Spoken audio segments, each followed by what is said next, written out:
Ayan, at galing ako ng palengke. Ito ang aking nakita sa palengke, pang-ulam. Crabs.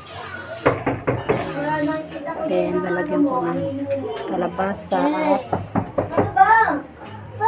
nagatan ko siya. Magandang gabi mga kamami.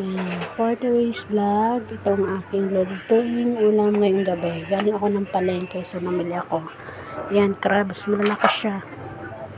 Ihalo ko siya dito sa kalabasa at sitaw. Ayan, magagata tayo. Ito, mas gusto ko yung pure na coconut kesa yung sa powder milk. Ayoko nung ganun. Mas masarap at lutuin. Natural. Yan, prepare ko lang siya mga kamami. Hiwain ko lang siya.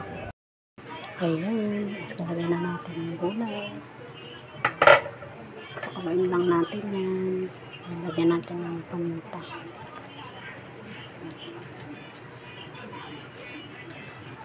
Paminta. Asin.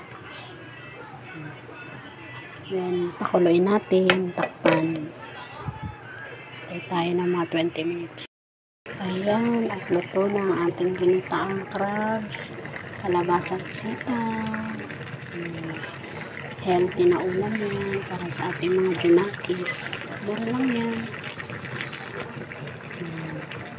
20 pesos na sitaw, 30 pesos na kalabasa, then crabs, worth 100 pesos na crabs.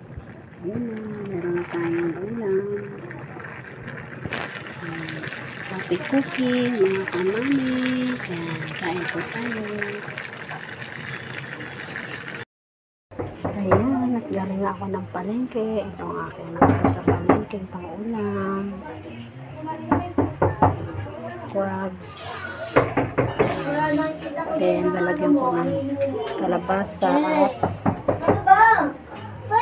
nagatan ko siya.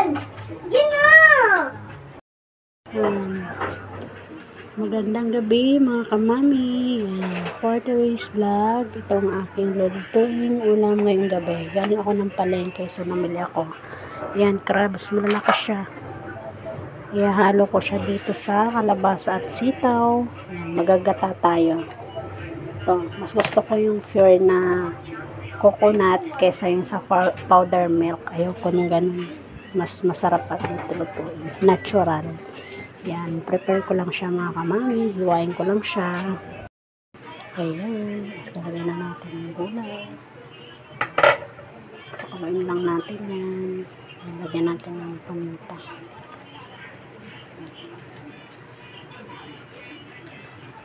Paminta. Asin. Then, pakuluin natin. Takpan. Tayo ng mga 20 minutes. Ayan, at luto na ang ating ginataang crabs, kalabasa at sitaw. Healthy na ulam yan para sa ating mga junakis. Mura lang yan. 20 pesos na sitaw, 30 pesos na kalabasa, then crabs, worth 100 pesos na crabs. Ayan na, meron tayong ulam. Happy cooking, mga kamami. Ayan, kain po tayo.